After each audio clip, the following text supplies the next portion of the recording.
Baie dankie. Goeiemôre en baie welkom al vir dies wat aanlyn kyk en saam hierdie reeks volg en so 'n bietjie vir my 'n boodskap daaroor gestuur het. Bly julle geniet dit, al moet julle 4 keer daarna kyk om by die hart van dit uit te kom. Baie dankie dat julle tyd daarvoor insit. Okay, ons maak klaar met die reeks vanoggend. 'n Moeilike reeks, want soos ek altyd sê, hierdie is nie 'n reeks oor Dawid of een of ander Bybelkarakter nie. Hierdie is 'n reeks oor God. En om na sy persoonlikheid te kyk raak sensitief. Soos 'n vrou vra, lyk ek mooi in hierdie rok? Baie sensitiewe vraag. Jy stop, jy vat 10 sekondes en jy dink oor jou antwoord, okay? Nou as jy na God se persoonlikheid gaan kyk, moet jy baie versigtig daarna kyk. En maak nie saak hoe baie ek probeer om versigtig hierna te kyk nie, weet ek het nie reg daaraan gedoen nie, maar verstaan asseblief hoekom ek baie diep gaan grou het en nie sommer net op die oppervlak hierdie woorde hanteer het nie, maar in diep Hebreëus probeer inkrap het, want ons kyk na die dieptes van God se karakter, soos hy homself inkleer, en ons hom moet verstaan, want hy is wie hy sê hy is. En so ons skrifgedeelte kom uit Eksodus 34, vers 6 tot 7. Terwyl hy by Moses verby beweeg het, konteks net weer vinnig, Moses was op, hy het die 10 gebooie gekry, die volk het sonde gedoen, Moses het kwaad geraak toe hy die goue kalf sien, en sien hoe die mense hulle rug op God draai, wat sopas wonderlike dinge vir hulle gedoen het.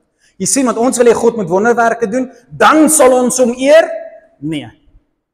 Wonderwerke is nie gelyk aan verering nie, ons dink dit is. Here, as jy vir my hierdie genesing, as jy vir my hierdie verhoging, dan sal ek, is nie waar nie. Is nie waar nie. Is nie die waarheid nie. Want God het wonderlike dinge, die grootste goed omtrent in die Bybel verrig. En toe hulle die eerste kans kry, toe draai hulle rug op God. Moses sien dit, hy kan dit nie glo nie. Hy gooi die 10 gebooie stikkend in sy woede en God sê, kom terug hiernatoe. Bring vir my jou kleitablette wat jy voorberei het, bring jou lewe. Ek gaan iets op jou skryf. Ek gaan die 10 gebooie op jou klippe skryf wat jy bring. En jy moet dit vir die mense gee. En vir my is dit simboliek van, bring jou kleitablette, jou hart van klip. Ek gaan my karakter op jou skryf. En Moses kom staan voor God, julle ken die asemrowende storie, gaan lees dit, sit sy hand voor hom, hy sien God van agteraf, baie van ons bedink, dis waar die skeppingsstorie van Genesis vandaan kom, en hy sien God van agteraf, die enigste mens wat ons dink regtig dit gesien het, en daarom het hy so veel geskryf, en God sê vir hom hierdie woorde. Terwyl hy by Moses verby beweeg, het hy uitgeroep, ek is wie ek sê ek is, ek is wie ek sê ek is 'n God wat barmhartig en genadig is. Barmhartig, is daai omgee vir iemand. Die woord is lewende. Baarmoeder is die fisiese woord, maar hart in Afrikaans kan jy maar sê, dis waar jou lewe vandaan kom. Dis wat jou hart laat klop, dis wanneer jy vir iemand iets voel, en jy voel emosioneel getrokke tot daai persoon, om hulle in hulle swaar kry te help. Dis barmhartigheid. Ek is genadig, dis so mooi, dis die oë, dis hoe jy kyk na iets. Hoe kyk jy na hierdie wêreld? Dis ons kwaad raak, want jy kyk nie met ek kry hulle jammer nie. God was nie kwaad met Noag se vloed nie, hy was hartseer. God was nie kwaad nie, hy was hartseer. Hoe kyk jy na die wêreld? En jou oë sal of genadige oë wees of nie. Maar genade sit in die oë. Ek het geduld met mense, stadig om kwaad te word, lank van neusgate wat warm word, Hy sê, ek is stadig, ek word kwaad, maar dit gaan my lank vat om kwaad te word, dankie tog daarvoor. Ek is loyaal, loyale liefde is die woord, ons het laasweek daarna gekyk, wat beteken dit? Dit beteken hy maak 'n belofte. En ek maak 'n belofte, en jy kan hierdie belofte vertrou. Nou hierdie 2 woorde klink baie dieselfde, maar hulle is nie. Hy maak 'n belofte, hy sê fisies iets, daarom is hierdie ene die mond. Okay? So, baarmoeder, oë, neus, mond. Ek maak aan jou 'n belofte, en dis 'n vrygewige, goeie belofte. Maar die woord loyale goedheid, loyale liefde, sit meer in wat God sê. So verstaan die verskil, want God probeer vir ons sy gesig of sy wese inkleer met prentjies. Dis wat hy vir jou sê. En toe eindig hy deur om te sê, ek bly getrou.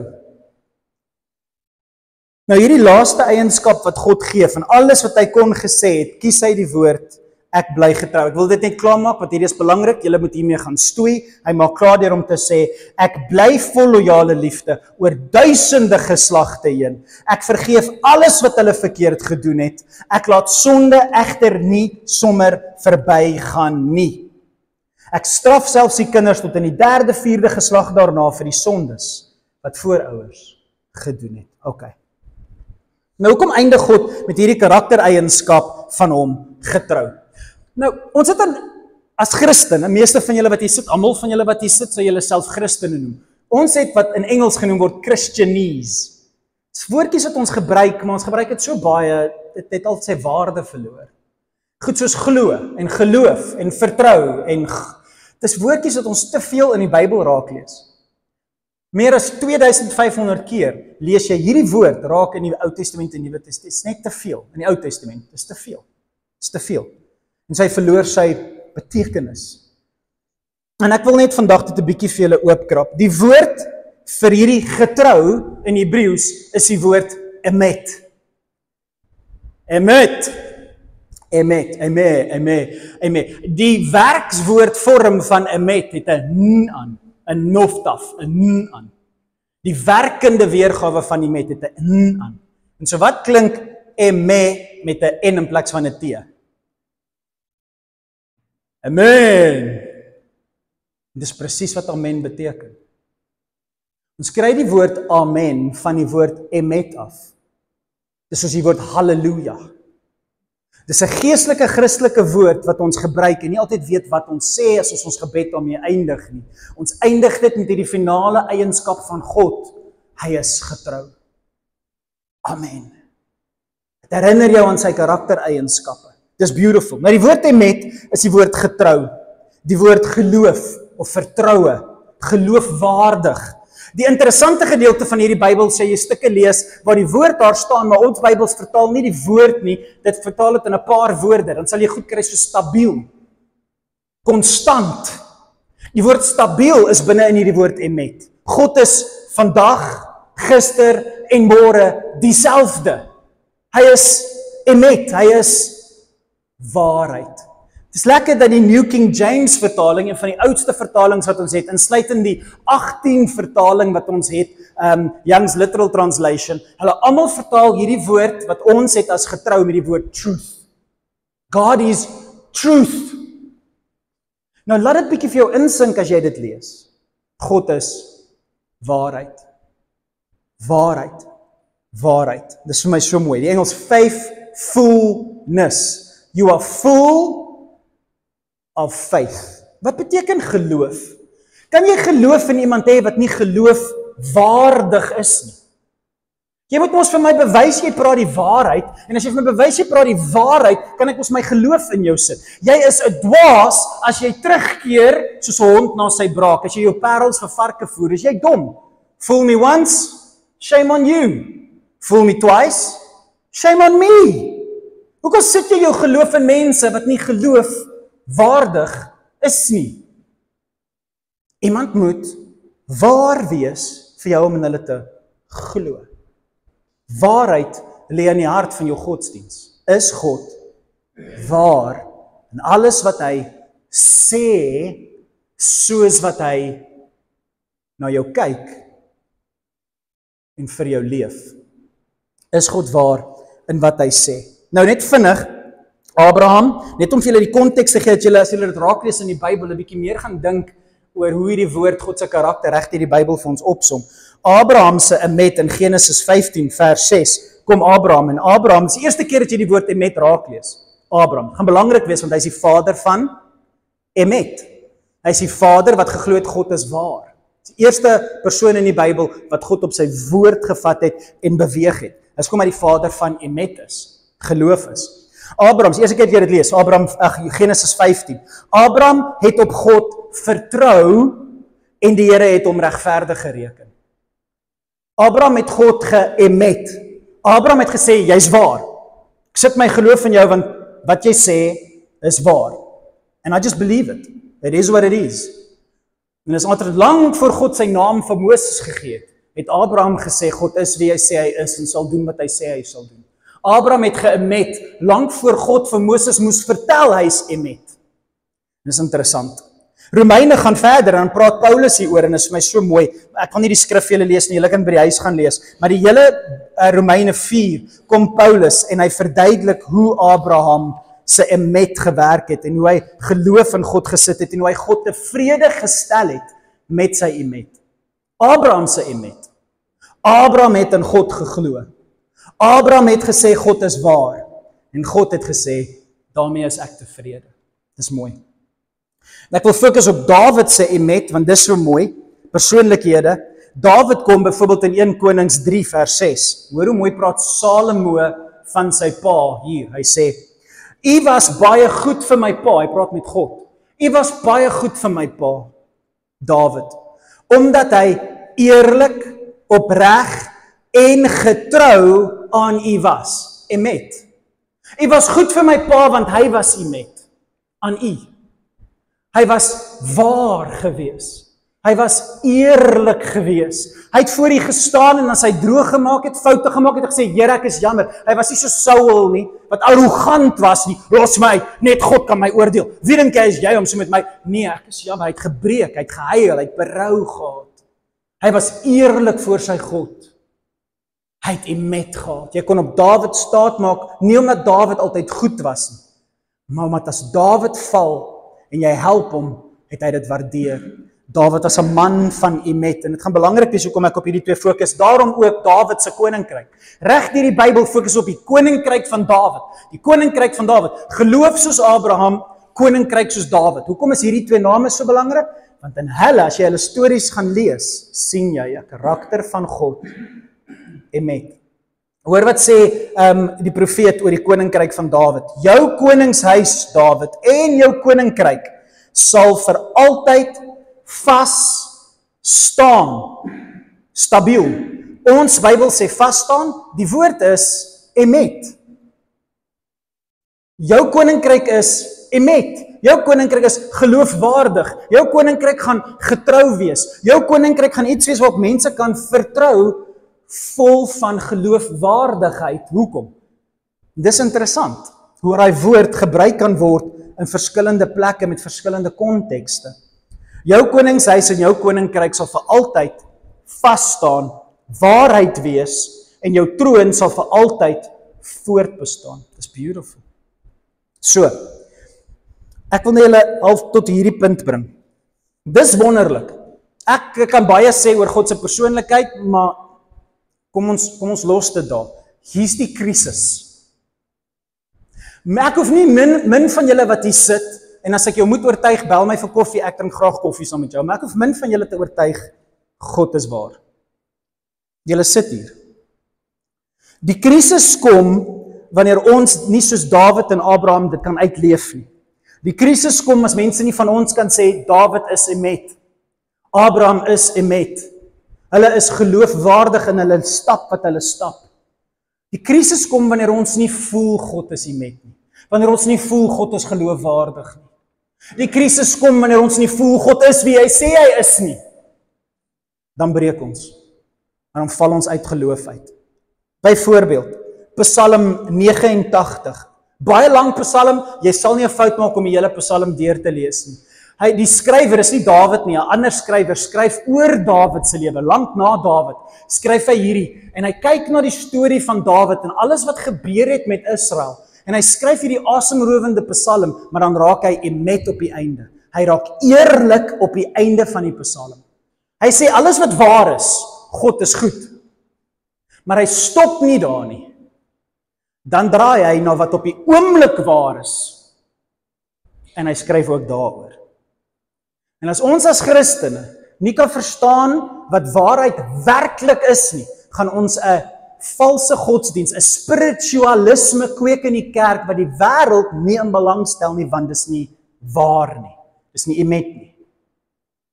En dan gaan inkom, op en af spring, soos daai saadjies wat gesaai word, en die boompie gaan uitkom, en die son gaan kom, of die dorings gaan kom, en hulle gaan uitfaseer, en weer terugval na hulle ou leefstyl toe. Want wat hulle kry is nie waar nie. Psalm 89 vers 2 tot 3. Ek wil altyd sing van die goedheid, dis die vorige woord. Dis die vorige woord ons laas week gedoen het, daai woord goedheid. Wat is daai woord? Geset. God se belofte is geset, daai is die woord geset. Ek wil altyd sing van God se belofte, God se oorvloedige belofte, sy goedheid. Ek wil van geslag na geslag sy getrouheid bekend maak. Emet, getrouheid, sy waarheid. Ek wil van geslag tot geslag praat oor God se waarheid.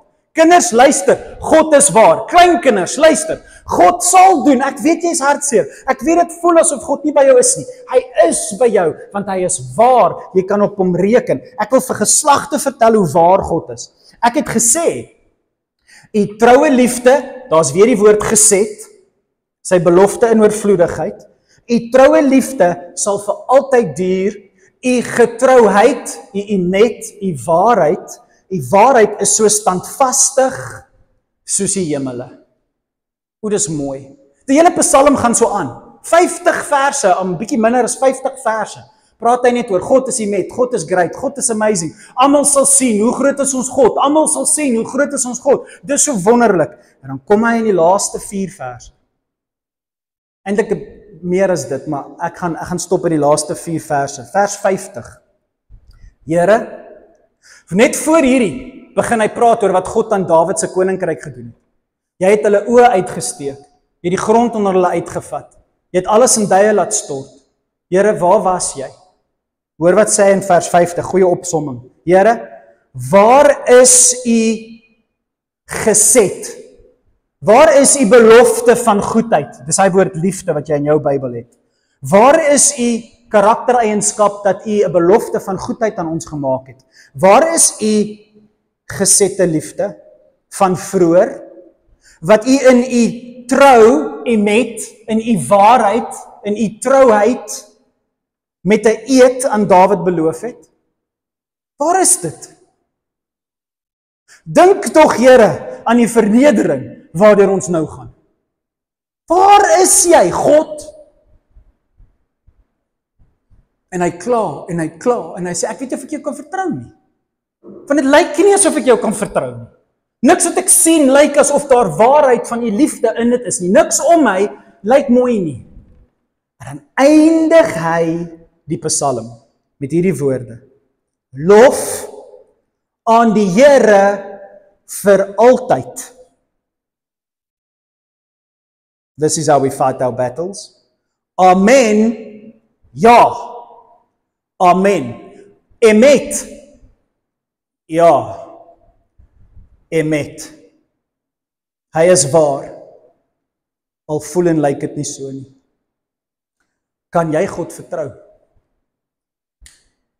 Hoe weet jy kan hom vertrou? En so om te eindig, Matteus 1. Alles is stikkend in Israel. Alles lyk verlore. Dan maak jy die Nuwe Testament oop in Matteus 1 vers 1. En in Matteus 1 vers 1 begin jou Nuwe Testament met hierdie woorde. Hier volg die familieregister van Jesus Christus. Hy was die seun van 'n man wat geëmet het, Dawid. Uit die nageslag van 'n man wat God geëmet het, Abraham. En Abraham kon nie sien dat God goed is nie. Inteendeel, Hebreërs sê, Abraham het nie eens gekry wat God beloof het nie. Maar hy het dit van ver af gesien kom. Dawid, sy koninkryk was in 2 geskeur en dit sou vir altyd bly staan het. Maar Dawid het bly met 2 mense wat nie geleef het in wat ons sê die beloftes van God is nie, maar tot hulle einde toe in God vertrou het. En hy sê, Jesus Christus gaan so 'n man wees. Maar God, hy is ware emet. Hy is ware emet. As ons dus altyd vol moed, omdat ons weet dat alhoewel ons nog in ons liggame woon, ons eintlike woning by die Here is, ek lees 2 Korintiërs, want ons leef deur te glo en nie deur te sien nie.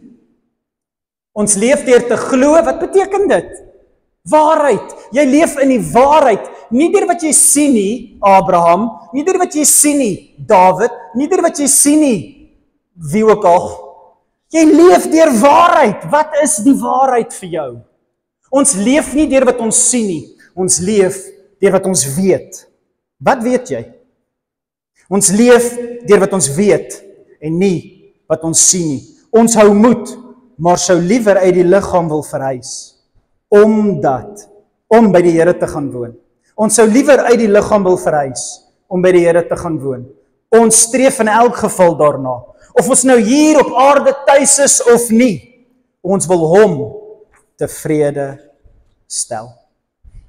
Hoe het Abraham God tevrede gestel? Paul, jy kan vorentoe kom vir my. Hoe het Abraham God tevrede gestel? Hy het gefokus op die woord emet. Wat is waarheid?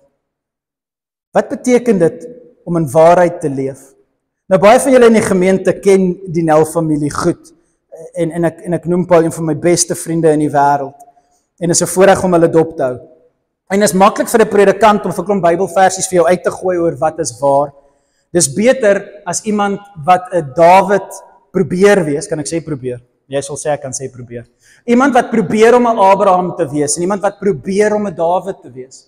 Dis beter om dit te hoor uit iemand wat die pad stap om emet te probeer uitleef.